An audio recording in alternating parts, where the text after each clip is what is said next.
na vida digital a gente não tem corpo, a gente é uma imagem, né? E a gente sente os afetos no corpo, a gente sente medo com o corpo, a gente fica suando frio, a gente treme, ou a gente fica feliz, ou a gente fica vermelho. Não tem corpo na vida digital.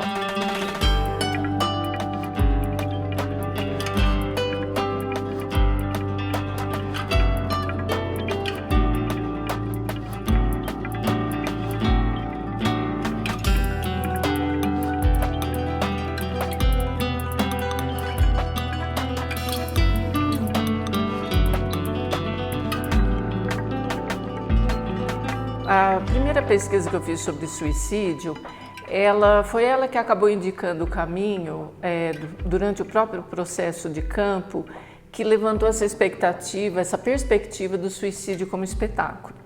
O que aconteceu? Eu fui fazer uma pesquisa tradicional, tentando fazer entrevistas com familiares de pessoas que haviam se suicidado, né? E levei um roteiro comum de entrevistas, onde eu perguntava para as pessoas assim o histórico familiar, antecedentes, né? O que tinha acontecido na vida da pessoa. E surpreendentemente os familiares respondiam muito pouco às questões sobre esse histórico e eles deram muita ênfase nas cenas do suicídio, né? Como tinha sido a cena suicida, que instrumentos a pessoa tinha usado, qual meio, o local onde ela tinha se matado, quem tinham sido os espectadores, qual o cenário que tinha sido utilizado dentro da casa ou fora da casa, né? E eu estou dando esses nomes agora. No momento, eu só percebia que eles davam muita ênfase na cena do suicídio. E, na maioria das vezes, eu saí de lá com o roteiro em branco, o que eu tinha que perguntar. Eles não respondiam. Parecia que os familiares não atribuíam importância àquilo, e sim à cena. No começo eu fiquei bastante perdida com isso, perplexa, né? E depois de algum tempo eu comecei a refletir sobre o que significava aquilo, né?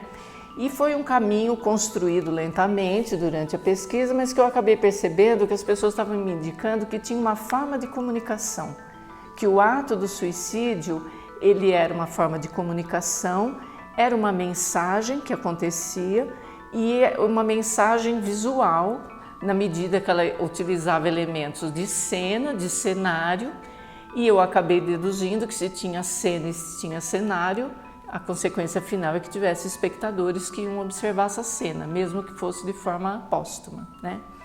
E aí, durante todo o percurso da pesquisa, eu fui elaborando essa concepção de que o suicídio ele era concebido como um espetáculo.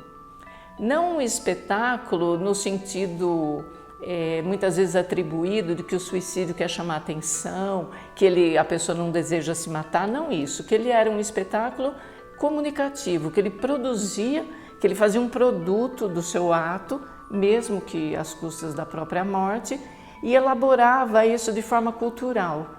Foi aí que eu fui enveredando a estudar o suicídio na perspectiva antropológica. A Organização Mundial da Saúde tem uma classificação bastante extensa que registra todas as formas de morte.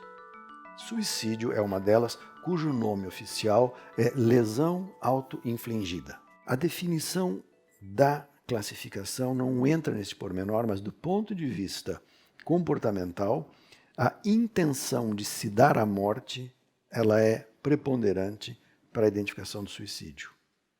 Não importa que, na verdade, a maioria das pessoas que tentam suicídio ou que acabam morrendo por suicídio não tem efetivamente uma intenção de se dar à morte.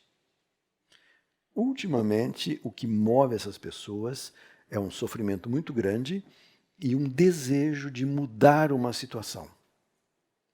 Naquela situação de dificuldade emocional, o indivíduo não enxerga outra saída a não ser a morte. Então, não que ele deseje especificamente a morte, na imensa maioria dos casos, mas é aquilo que se lhe apresenta naquele momento.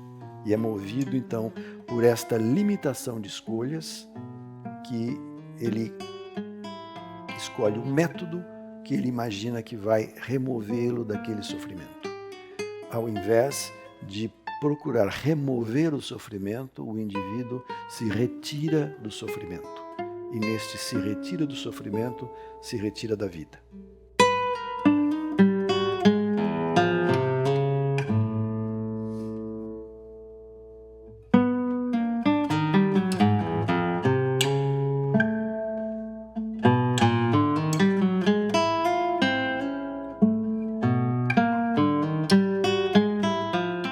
O suicídio resultou dessa perspectiva de pensar o suicídio como uma forma de comunicação, e na pesquisa sequencial a essa, que aconteceu um pouco depois, eu tomei o suicídio como espetáculo em relação à metrópole, porque o que eu fui percebendo, que se o suicídio comunicava alguma coisa para uma família, para um grupo mais restrito, a gente podia pensar o que o suicídio comunicava em relação à metrópole. Quais as relações que o suicídio estabelecia com a localidade maior, com a cultura maior onde ele estava envolvido. E na área da saúde, que é a minha área de origem, né, a área de saúde mental, eu não consegui encontrar autores que lançavam alguma questão nessa perspectiva. E aí eu fui, vamos dizer assim, me refugiando em autores que eram de outra área, principalmente das ciências humanas. E aí surge uma virada muito radical no final do século XIX, provocada por um francês chamado Émile Durkheim, que é considerado hoje um dos pais da sociologia, um dos inventores da sociologia, e um dos livros seminais de Durkheim chama-se justamente O Suicídio, Le Suicide. Neste livro, Durkheim propôs uma teoria absolutamente revolucionária que disse que o suicídio é um fato social. Ele decorre de forças sociais que se impõem ao indivíduo. Contrariamente ao que diziam os neuropsiquiatras, o suicídio é um caso de uma loucura individual, Durkheim disse não. O suicídio resulta de forças sociais. São estas forças que vão operar e alguns indivíduos vão ser mais vulneráveis, mas o suicídio não é um problema deles, é um problema social. Como eu pensava muito na cidade, naquela pesquisa, eu busquei autores que estudavam as cidades. E, para minha surpresa, os autores que discutiam a cidade falavam muito sobre suicídio. Zimmel, que é um sociólogo do século retrasado agora, né? Ele fala muito sobre a questão da vida mental na metrópole. Ele estava vivendo uma fase onde era o começo da metropolização, começavam a surgir os grandes centros urbanos, e ele vai discutindo como o sujeito vai ficando atomizado, cindido, falando do excesso de estímulo, de muitas variedades, isso no século XIX. Uma série de variedades de estímulos que iam atomizando o sujeito e que isso levava ao risco de um desenraizamento, que o sujeito ia perdendo referências fundamentais, que eram as referências mais estáveis, né? Como a família, a sociabilidade local, as pessoas que conhecem o sujeito diretamente, que conhece o histórico dele, e que o sujeito ia ficando um elemento avulso, solto.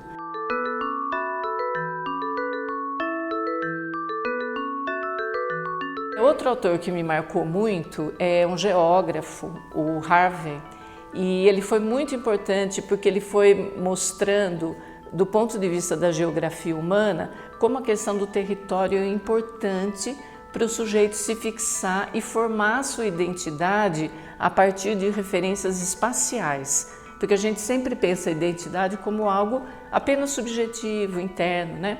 E ele vai trazendo essa grande discussão, como isso foi levando a um processo que foi cada vez mais fluido, deixando o sujeito cada vez mais descentrado. Ele fala que existia um empório, uma enciclopédia de estilos, como se o sujeito pudesse decidir o que ele é nesse mundo de imagens. Aí começa a surgir a questão das imagens, com as quais ele se identifica ou não. E que esse número de possibilidades muito grande causa um descentramento, o que é muito mais grave, porque o descentramento talvez leve a gente a pensar na questão da identidade, né? Como que fica a identidade do sujeito. Na época, uma das grandes autoridades na área da psiquiatria era o Philippe Pinel, um médico francês que, mais que psiquiatra, era, na verdade, um administrador de saúde. E Pinel descreveu, então, o que ele teria visto em alguns pacientes como, e eu cito, uma sensação dolorosa de existir. E que esta sensação decorreria de alterações corporais, a maioria delas localizada no cérebro. Vocês vejam que isto aqui é 1801, a psiquiatria não é tão cerebral quanto ela foi se tornando cada vez mais e hoje de forma avassaladora. Nessa sequência desses autores, um autor muito importante que me ajudou foi o Baudrillard, quando ele vai discutir a era do simulacro. Como o sujeito começa a se misturar com as imagens, como a representação, porque a gente tem uma representação clássica, eu sou um sujeito e eu tenho as imagens que me representam, imagens familiares, imagens do trabalho, e ele começa a dizer como esse predomínio de imagens vai tomando uma força onde a imagem ela se torna mais significativa do que o próprio sujeito. E é isso que ele chama de simulacro. Essa imagem que toma tamanha força que ela é mais representativa do que o próprio sujeito. Então a imagem do sujeito pesa mais, vale mais que o próprio sujeito. Então, Baudrillard falou tudo isso muito antes da era digital que a gente está vivendo. Não existia o fenômeno da internet e a vida digital como a gente vive hoje. Se antes já havia um predomínio da imagem, a gente está vivendo um momento agora onde a imagem se coloca como o primeiro ponto de excelência do sujeito. Mas eu acredito que o principal problema é que a imagem foi tomando o lugar do sujeito. Então, o que é mais significativo? A minha imagem na vida digital ou eu? Onde está o sujeito? O sujeito está aqui ou o sujeito está lá, na vida digital? O que é mais relevante? Eu aqui na minha vida cotidiana, com corpo, afeto, da forma com cansaço, com tristeza, ou a imagem que está sendo veiculada? Aonde está o sujeito? Qual é o sujeito que vale mais?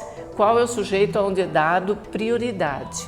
Eu acho que o digital ele é um mundo imaginário, feito de imagens. E é característico das imagens um mundo imaginário, que é mais solto, mais fluido. A produção de uma imagem, o que ela está fazendo? Ela está produzindo uma em centena de possibilidades. Então a imagem que uma pessoa projeta na internet é uma construção. Tudo bem que na vida real também é. A gente escolhe como se construir uma roupa, o cabelo, a forma de se vestir, a forma de se colocar, mas o fenômeno da tecnologia permite uma produção da imagem infinitamente maior. Então acho que isso leva a uma confusão de onde está o sujeito.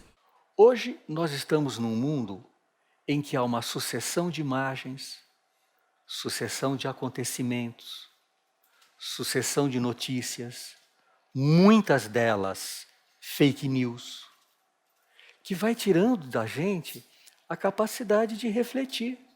Uma tragédia se segue a outra e a gente fica paralisado. Tem época que a gente precisa até se afastar, parar de assistir telejornais, não ler mais notícias, porque a gente percebe que a gente cai num vazio da desesperança, do desamparo, do descrédito. Ou seja, nós ficamos abandonados num mundo sem referenciais e sem esperança. Então, isso caracteriza muito a contemporaneidade, em que muitos de nós passamos a não ver horizontes possíveis e somos engolidos por dor psíquica, sensação de desamparo e de impotência.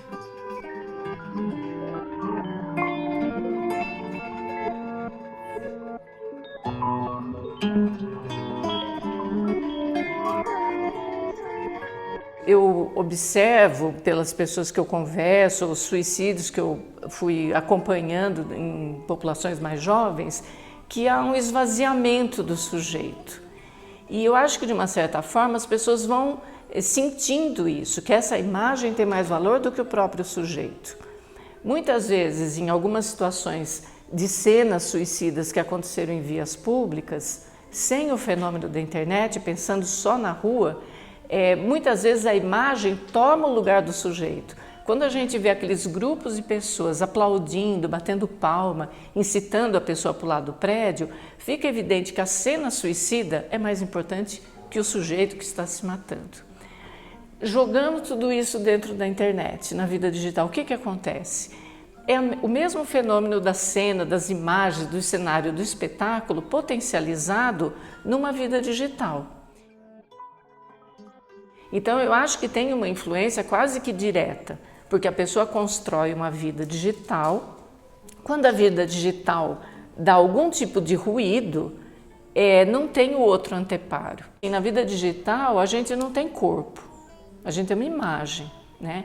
E a gente sente os afetos no corpo, a gente sente medo com o corpo, a gente fica suando frio, a gente treme, ou a gente fica feliz, ou a gente fica vermelho. Não tem corpo na vida digital. E eu acho que essa falta de corporeidade da vida digital deixa o sujeito com uma dificuldade enorme de lidar com as demandas afetivas que emergem do corpo. Então, por exemplo, a questão do bullying, né? Que é uma coisa frequente, comum entre os adolescentes, né? Eu acho que o bullying sempre existiu. Só que quando ele existia no plano da realidade, vamos dizer assim, dentro de uma escola, primeiro que ele não tinha um alcance tão grande. Se você estava numa escola e sofria bullying na sua classe, tinha 30 pessoas tirando sarro de você, brincando, colocando um apelido, mesmo que fosse super lesivo, mas era um grupo restrito, né? Na internet a gente sabe que isso toma proporções gigantescas. E principalmente porque assim o sujeito se identifica com aquela imagem. Não é nem que ele se identifica, ele é a imagem. Então se a imagem é destruída, é como se estivesse destruindo ele. Eu já ouvi algumas pessoas da minha faixa etária fazer um comentário do tipo: essa coisa de bullying, tudo isso é invenção.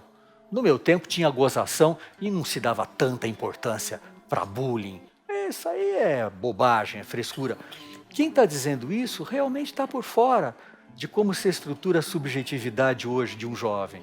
Porque quando eu era muito pequeno e um amiguinho tirava sarro de mim, era essa a expressão que nós usávamos, os meus outros amigos reais me defendiam.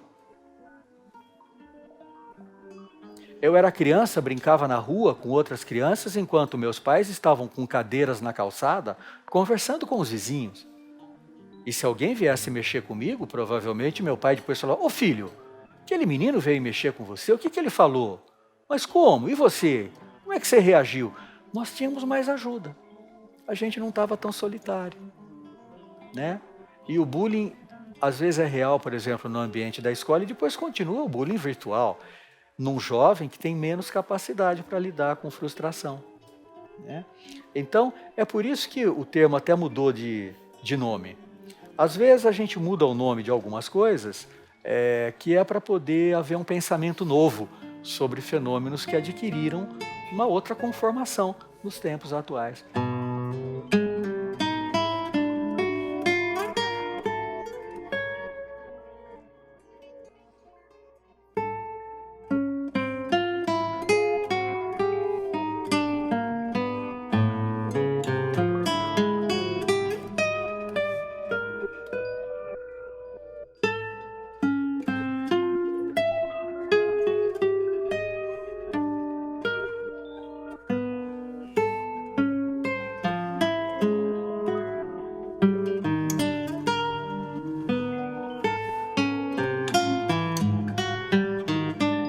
Como que a gente pode se aproximar das pessoas que estão vivendo essa situação, né? Eu acho que não existe uma fórmula prática, infelizmente, porque a gente está vivendo uma situação que é estrutural, porque isso não está sendo produzido no sujeito, isso está sendo produzido de forma relacional. É a relação entre ele, o mundo real e o mundo digital que está tendo algum ruído, alguma confusão ali. Por que alguém se joga com tamanha intensidade para viver relações digitais? Talvez porque as outras relações, elas estejam falhando, elas estejam se rompendo, elas estejam se desorganizando. Então, se eu pudesse fazer uma sugestão para quem convive com esse problema, é no sentido de resgatar as relações no formato, talvez, eu não quero ser conservadora, mas assim, no formato anterior, porque a memória que a gente pode ter do que é uma relação humana. Uma relação que envolve tempo, uma relação que envolve contato, contato físico, conversa, escutar o outro e não se resumir a trocar sinais, né? A pessoa numa crise suicida, ela vive um sofrimento muito grande, insuportável para ela, e o que ela quer efetivamente é mudar uma situação. Este sofrimento causa um estreitamento cognitivo na pessoa. Quando ela sofre demais, as possibilidades se restringem. Pensem numa dor física muito grande. As mulheres que já deram à luz, na hora do parto, não dá para pensar em mais nada, a não ser naquela dor. Então não tem outra coisa para pensar.